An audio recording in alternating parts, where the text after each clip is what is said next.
Welcome to Sinha commerce classes.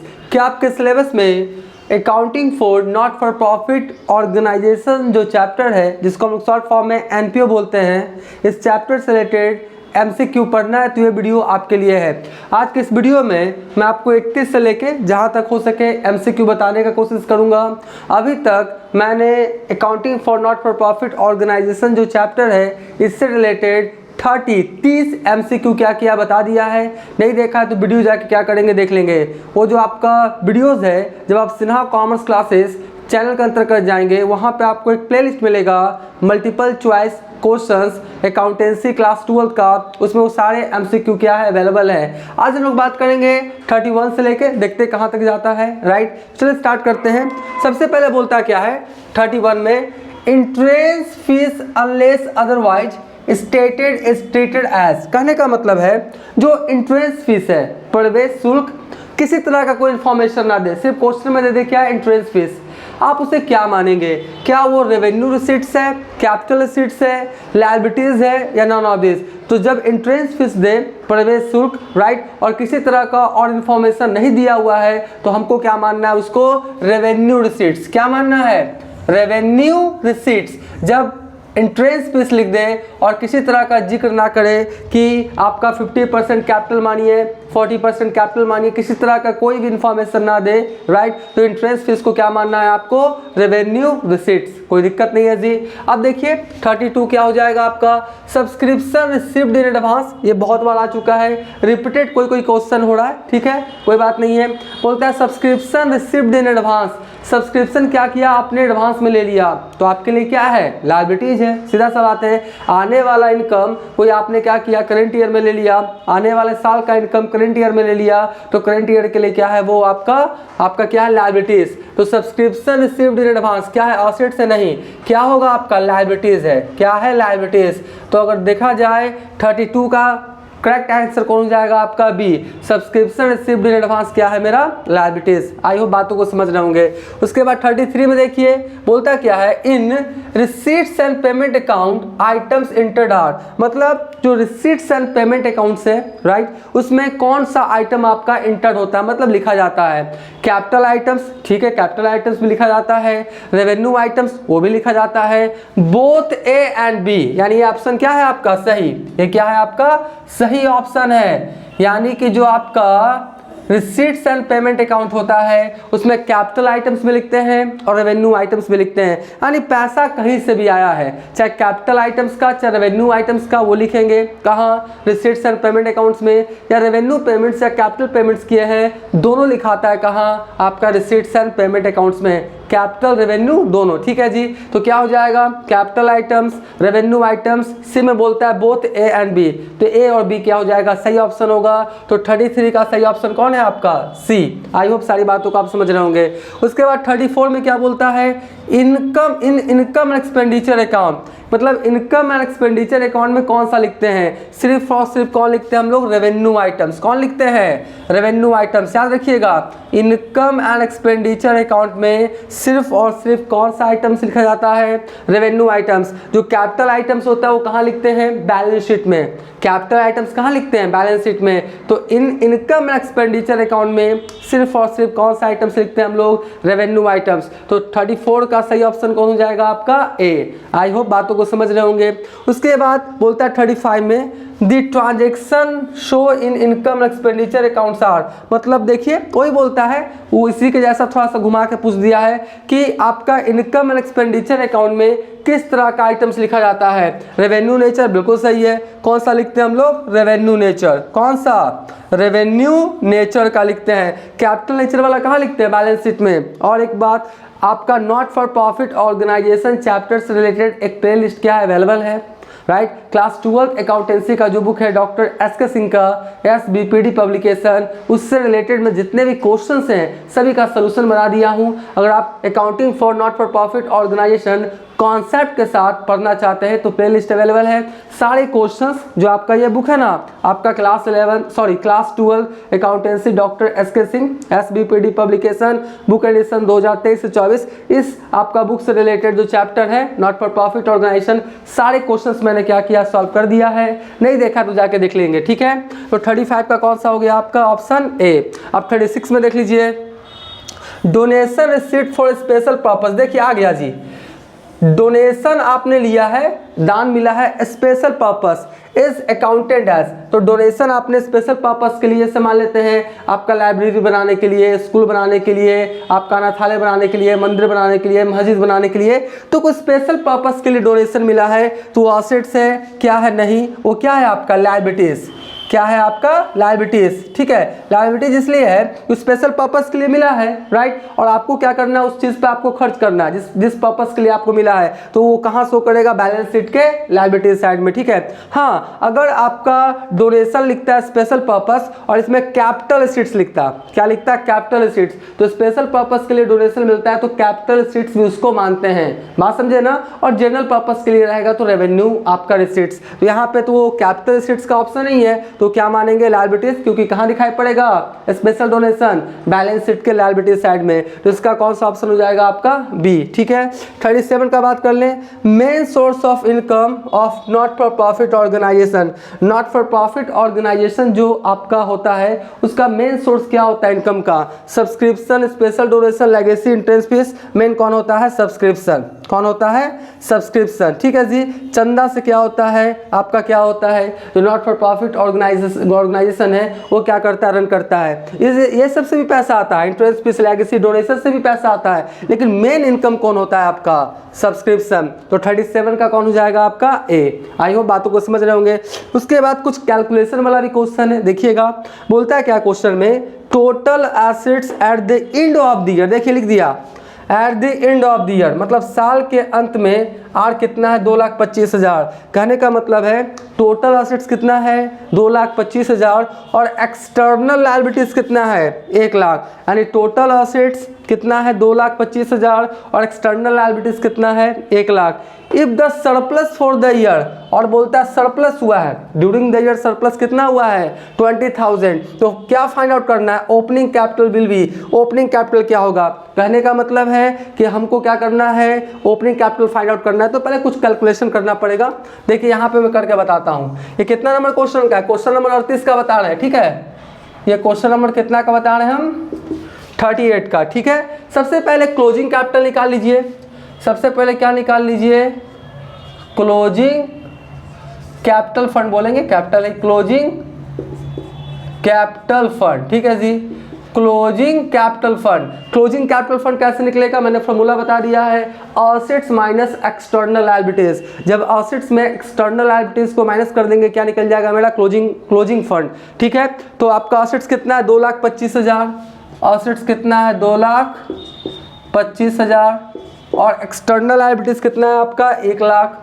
External liabilities कितना है आपका, 1 लाख, ठीक है। तो आपका क्लोजिंग जो आपका फंड है 2,25,000 में 1 लाख माइनस होगा, कितना बचेगा, 1,25,000, कितना, 1,25,000। आई होप ये सब दिखाई पड़ रहा होगा आपको, बोर्ड थोड़ा छोटा है इसके लिए सॉरी। तो क्लोजिंग कैपिटल पहले फाइंड आउट कर लिए कि एसेट्स में से लायबिलिटीज घटा दिए, 2,25,000 में 1 लाख घटा दिए तो कितना बचा, 1,25,000, कोई दिक्कत नहीं। लेकिन क्लोजिंग कैपिटल नहीं निकालना है, क्या निकालना है, ओपनिंग कैपिटल, और सॉरी ओपनिंग फंड निकालना है। तो अगर ओपनिंग फंड का बात किया जाए, ओपनिंग कैपिटल फंड का बात किया जाए, क्योंकि नॉट फॉर प्रॉफिट ऑर्गेनाइजेशन रहेगा ना, नॉट फॉर प्रॉफिट ऑर्गेनाइजेशन रहेगा, वहाँ पे कैपिटल ही वर्ड यूज करते हैं, कैपिटल फंड, नेट प्रॉफिट की जगह सरप्लस, लॉस की जगह डिफिसिट, ठीक है। तो ओपनिंग कैपिटल फंड कैसे निकलेगा, जैसे कि आपको याद है ना कि हम लोग क्या करते थे, कैपिटल फंड में सरप्लस जोड़ते थे, कैपिटल फंड में सरप्लस जोड़ के क्या निकालते थे, closing fund. Capital fund opening में सरप्लस जोड़ के क्या निकालते थे, क्लोजिंग फंड। तो हम क्या करेंगे, आपका ओपनिंग निकालना है ना, तो क्लोजिंग कितना, 1,25,000, क्लोजिंग कितना, 1,25,000, ठीक है। और 1,25,000 में सरप्लस ऐड करने के बाद है, तो सरप्लस ऐड है तो हम उसको क्या कर देंगे, लेस कर देंगे। तो सरप्लस है कितना, 20,000, सरप्लस कितना है, 20,000। तो 20,000 जब लेस कर देंगे तो आपका फाइनल कितना बचेगा, 1,25,000 में 20,000 लेस हो जाएगा, कितना बचेगा 1,05,000, कितना 1,05,000। तो ये जो 1,05,000 बचेगा यही मेरा क्या कहलाएगा, आपका ओपनिंग कैपिटल फंड। बात समझे ना। सबसे पहले क्या निकाला, क्लोजिंग कैपिटल फंड। और ओपनिंग कैपिटल फंड कैसे निकाला, क्योंकि 1,25,000 में सरप्लस मतलब ऐड करने के बाद है, तो ऐड करने के पहले का चाहिए ना, तो 20,000 लेस कर दिए, कितना बचा 1,05,000। तो इसका आंसर कौन हो जाएगा, 1,05,000, है ना। बैलेंस शीट में बनाते थे ना, कैपिटल में नेट प्रॉफिट ऐड करते थे, है ना। तो यहाँ पर कैपिटल की जगह कैपिटल फंड और नेट प्रॉफिट की जगह क्या है, सरप्लस। तो आपका क्लोजिंग है, हमको चाहिए ओपनिंग, तो हम लोग क्या किया, सरप्लस को क्या किया, लेस कर दिए क्लोजिंग फंड में से। तो कितना हो गया 1,05,000। तो 38 का कौन सा आंसर हो गया आपका ए। आई होप ये सारी बातों को आप अच्छे ढंग से समझ रहे होंगे। अभी तक मेरा वीडियो अगर आपको अच्छा लगा, वीडियो को लाइक कर देंगे, चैनल को सब्सक्राइब नहीं किए हैं तो चैनल को सब्सक्राइब करके हमारा हौसला बढ़ाएंगे, बेल आइकन हिट करके ऑल कर देंगे। इससे क्या होगा, कोई भी वीडियोस मैं अपलोड करूंगा उसका सबसे पहले नोटिफिकेशन आपको मिल जाएगा। पहले आप इसका स्क्रीनशॉट लें, इसके बाद और भी मैं आपको MCQ NPO से रिलेटेड बताता हूं।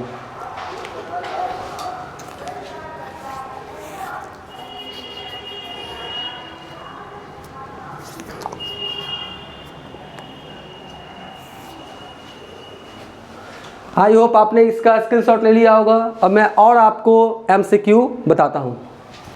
अब मैं आपको 39 से लेके 45 तक का MCQ बताता हूं। देखिए 39 में क्या बोलता है, sale of old newspaper is, आप जो ओल्ड न्यूज़पेपर है उसको सेल करते हैं तो वो क्या है आपका, कैपिटल रिसीट्स है, नहीं, क्या है आपका रेवेन्यू रिसीट्स है, क्या है रेवेन्यू रिसीट्स। जैसे आपका कोई स्कूल है, कॉलेजेस है, क्लब है, तो न्यूज़पेपर आता है और 1-2 महीना 3 महीना पे न्यूज़पेपर को क्या करते हैं, सेल करते हैं। तो कौन सा रिसीट्स है, रेवेन्यू रिसीट्स। क्योंकि आमतौर पे एक साल में 2-3 बार हम लोग क्या करते हैं, 4 बार क्या करते हैं, न्यूज़पेपर को सेल करते हैं, तो बार बार एक तरह से इनकम आता है, तो क्या कहलाएगा मेरा रेवेन्यू रिसीट्स। तो सेल ऑफ ओल्ड न्यूज़पेपर क्या कहलाएगा, रेवेन्यू रिसीट्स। और एक बार फिर से बोल दूं, रेवेन्यू रिसीट्स क्या होता है, कैपिटल रिसीट्स क्या होता है, पूरा प्लेलिस्ट अवेलेबल है नॉट फॉर प्रॉफिट ऑर्गेनाइजेशन, जाके देख लीजिएगा, ठीक है। उसके बाद 40 में क्या बोलता है, तो 39, पहले 39 का ऑप्शन कौन हो जाएगा आपका बी।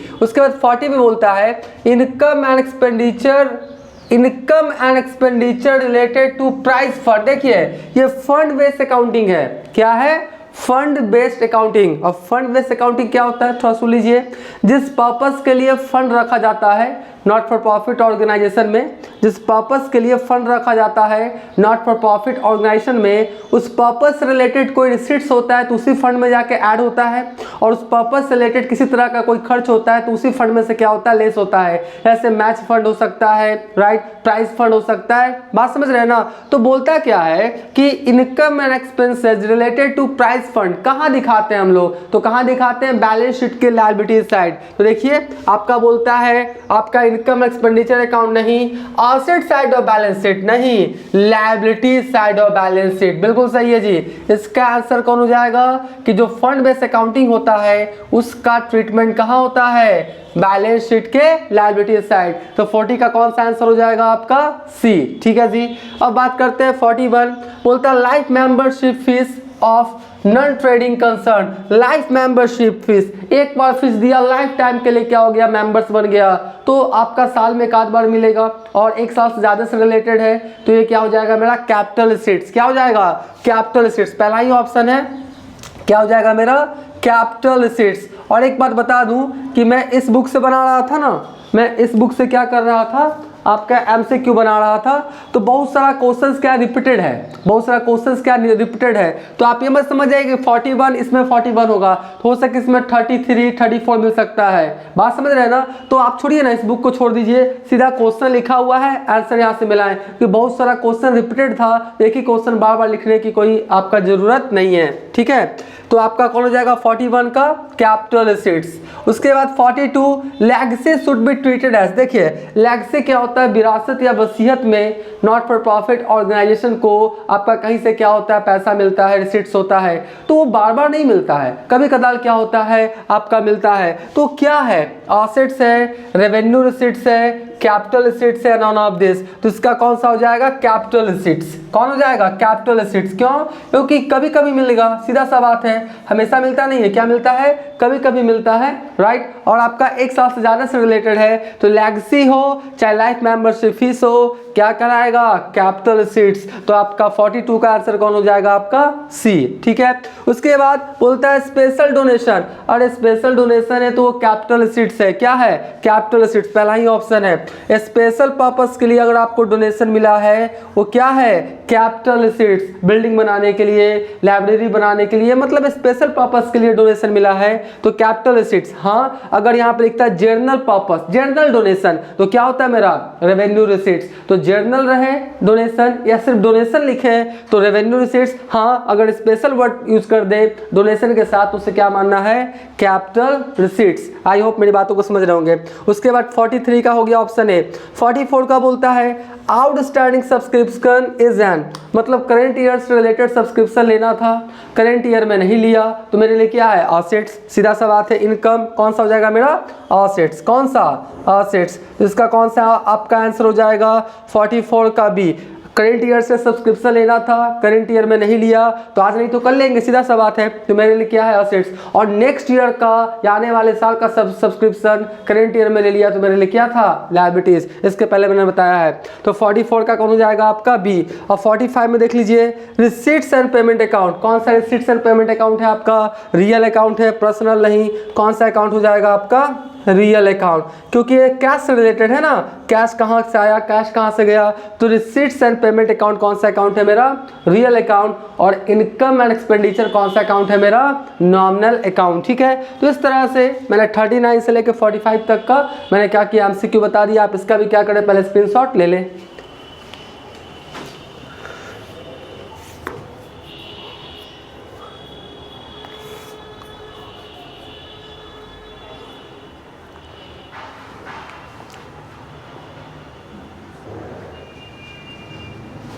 आई होप आपने इसका भी क्या किया होगा? स्क्रीनशॉट ले लिया होगा। अभी और भी कुछ आपका एनपीओ से रिलेटेड एमसीक्यू है, उसका भी वीडियो बहुत जल्द अपलोड करने का कोशिश करेंगे। तो आज का वीडियो यही करते हैं। Thank you.